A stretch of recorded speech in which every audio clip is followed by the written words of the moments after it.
जय श्री राम दोस्तों। आज की इस वीडियो में हम लोग बात करने वाले हैं इजराइल और पैलेस्टीन वॉर के ऊपर। इस वीडियो में हम लोग समझने की कोशिश करेंगे इस वॉर के पीछे की पूरी हिस्ट्री को। साथ ही साथ हम लोग ये भी जानेंगे कि इस वॉर का भारत के ऊपर क्या इम्पैक्ट पड़ने वाला है। और वीडियो में आगे बढ़ने से पहले बता देता हूँ दोस्तों, मेरा नाम है विक्रम ठाकुर और आप मुझे देख रहे हैं मेरे यूट्यूब चैनल पे। अगर आप चैनल पे नए हो, अभी तक सब्सक्राइब नहीं किया है तो please do it quickly guys, because आपके लिए तो सब्सक्राइब का बटन फ्री है, बट उससे मुझे काफी मदद मिलती है। और इस तरह की नॉलेजेबल वीडियो और बिजनेस आइडियाज मुझे आप लोगों के साथ शेयर करना अच्छा लगता है।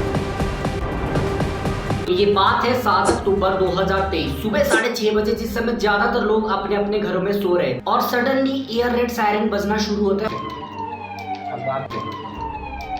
जिसको सुनकर लोगों में भागा दौड़ी मच जाती है और लोग जो है बॉम्ब शेल्टर में जाके छुपना शुरू कर देते हैं। और ये दिन इजराइल के लिए काफी ज्यादा एस्पिशियस दिन था, बिकॉज उस दिन तोरा पढ़ा जाता था, जो कि जूडाइज्म में सबसे इंपॉर्टेंट होली टेक्स्ट होता है। और फिर इसी दिन सुबह 6:30 बजे इजराइल के शहरों पे रॉकेट बरसने लगते हैं। कि इजराइल डिफेंस फोर्स का एस्टीमेट था कि लगभग 2200 रॉकेट दागे गए। और वहीं पे अगर हम लोग हमास ग्रुप की बात करते तो उनका ये कहना था कि 5000 से भी ज्यादा रॉकेट फायर किए गए। अब देखो, यहाँ पर इजराइल के पास एक आयरन डोम नाम का एक सिस्टम है, जो कि दुनिया के one of the best air defence systems में से एक माना जाता है। और ये एक ऐसी टेक्नोलॉजी है जो रॉकेट्स को हवा में ही इंटरसेप्ट करके डिस्ट्रॉय कर दे। लेकिन इस बार के अटैक में रॉकेट्स इतने ज्यादा फायर किए गए जिसमें कि आयरन डोम नाम का सिस्टम भी फेल हो गया। और आप इस चीज को थोड़ा और अच्छे से समझ पाओ तो मैं क्विकली बता देता हूँ कि इस सिस्टम में कौन कौन से कंपोनेंट्स लगे होते हैं और वे किस तरह से काम करते हैं। आयरन डोम नाम की इस सिस्टम में दोस्तों 3 मेन कंपोनेंट्स होते हैं, जिसमें होता है रडार सिस्टम, कमांड सिस्टम और मिसाइल लॉन्चर। देखो, जब भी कहीं से मिसाइल लॉन्च हो रही होती है तो ये सिस्टम रॉकेट को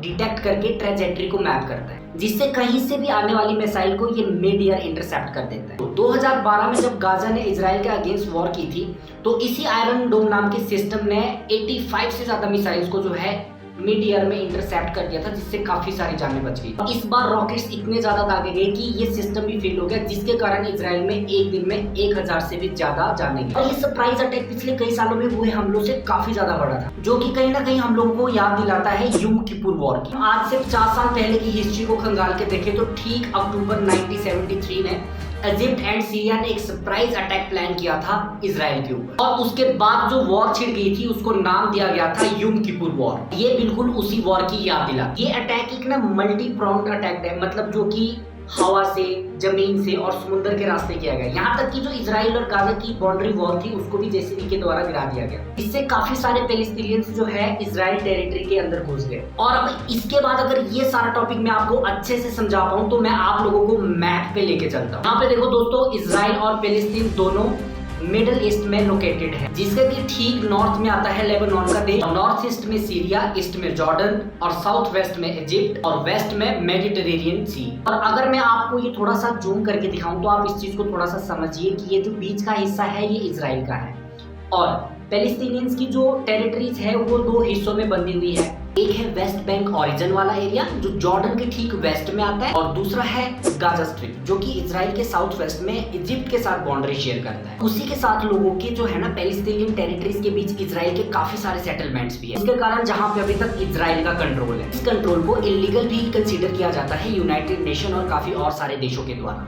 और अब जो वेस्ट बैंक में पैलेस्टीनियन टेरिटरीज है अभी उनको एडमिनिस्ट्रेट किया जा रहा है पैलेस्टीनियन ऑथराइजेशन के द्वारा, जो कि वहाँ की एक पॉलिटिकल पार्टी के कंट्रोल में है और उस पार्टी का नाम है फतह। और अगर अब हम लोग दूसरी तरफ की बात करते हैं यानी गाजा स्ट्रिप की, तो वहाँ पर अभी तक हमास का राज चल रहा है। हमास ग्रुप क्या है इसको थोड़ा सा इस तरह से समझ लो। हमास ग्रुप जो है एक पैलेस्टीनियन ऑर्गेनाइजेशन है जिसको ज्यादातर देशों की तरफ से जो है अपना टेररिस्ट ऑर्गेनाइजेशन भी कंसीडर किया जाता है, जैसे Canada, European union, Israel, Japan, Australia, USA and UK Hamas को एक टेररिस्ट ऑर्गेनाइजेशन मानते हैं। और ये चीज जियोपॉलिटिकली काफी ज्यादा रेलेवेंट है। आज की जो सिचुएशन है इजराइल में उसके ऊपर दुनिया के अलग अलग तरह के रिएक्शन देखने को मिले, और मैं काफी सारे लोगों के रिएक्शन और कमेंट्स पढ़ रहा था, तो जहाँ पे मुझे ज्यादातर मतलब ये चीज देखने को मिली कि इजराइल को खत्म कर दो, नक्शे से मिटा दो, या पैलेस्टीन को खत्म कर दो, नक्शे से मिटा दो।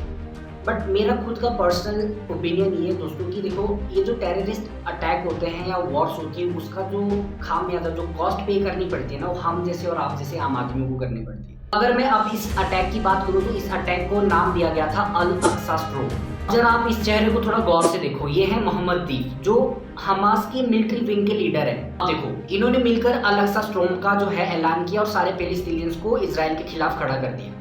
और इस पूरे कॉन्फ्लिक्ट में ना एक बड़ा पॉइंट ये भी निकल कर आता है दोस्तों कि इतना बड़ा अटैक प्लान किया गया हमास की तरफ से, जो इजराइल की खुफिया इंटेलिजेंस है मोसाद, जिसकी पूरी दुनिया में मिसाल दी जाती है दोस्तों, वो इस पूरे प्लान को इंटरसेप्ट करने में नाकामयाब कैसे रही। अब ये जानने की कोशिश करते हैं कि इस वॉर से भारत पे क्या इम्पैक्ट पड़ सकता है। देखो यहाँ पे आप लोगों को जो है India, middle east, Europe corridor के बारे में तो मालूम होगा। इस चीज को जो है ना इजराइल की लीडरशिप भी एक्सेप्ट करती है कि ये हमारे इतिहास का लार्जेस्ट कॉपरेशन प्रोजेक्ट होने वाला है, जो कि सिर्फ भारत और इजराइल के लेवल पर ही नहीं बल्कि पूरे ग्लोबल लेवल पर। लेकिन हो सकता है कि हमास के इस अटैक के बाद ये प्रोजेक्ट रद्द ना हो जाए, क्योंकि अगर हम इसके रूट मैप की बात करते हैं ना दोस्तों, तो ये कुछ इस तरह से दिखता है, जो कि मेडिटेरेनियन सी से होकर गुजरता है। और अगले कुछ सालों तक अगर ये वॉर के कारण ये पूरा एरिया कॉन्फ्लिक्ट में रहता है तो इस प्रोजेक्ट को शुरू करना काफी ज्यादा डिफिकल्ट हो जाएगा, क्योंकि इसमें कोई भी बड़ी कंट्री जो है इन्वेस्ट नहीं करी, और अगर रूट बन भी जाता है तो ट्रेड करना काफी मुश्किल होगा। तो यार जब इतनी बड़ी वॉर होती है या इतना बड़ा अटैक होता है ना, तो वर्ल्ड लीडर्स को कहीं ना कहीं कमेंट करने के लिए फोर्स तो जरूर किया जाता है। और इससे ना ये तो जरूर पता चल जाता है दोस्तों कि war is dangerous for all, क्योंकि वॉर ना यार काफी सारी चीजों पे इम्पैक्ट लाती है, यहाँ तक कि इकोनॉमी पर भी। आपके, मेरे, हम सभी के डे टू डे लाइफ पर इस वॉर का जो है इम्पैक्ट पड़ता है, जहाँ पे जो है सप्लाई चेन टूट जाती है, कोई भी प्रोडक्ट होता है जिसको हम इंपोर्ट एक्सपोर्ट नहीं कर पाते हैं, और जो चीजों के दाम होते हैं वो बढ़ जाते हैं। इसीलिए वॉर जैसी चीजों को कभी भी बढ़ावा नहीं देना चाहिए, कभी भी सपोर्ट नहीं करना चाहिए। ये थी दोस्तों आज की वीडियो, जिसमें हमने काफी सारी चीजों को समझने की कोशिश करी। दोस्तों आपको वीडियो पसंद आई हो, अगर आपको पसंद आई हो तो लाइक करें और शेयर करें अपने दोस्तों के साथ। और अगर आप चैनल पर नए हो, आपने अभी तक सब्सक्राइब नहीं किया, तो please do it quickly guys. और मैं आपसे जल्दी मिलूंगा एक नए टॉपिक को लेकर, तब तक के लिए जय सिया राम।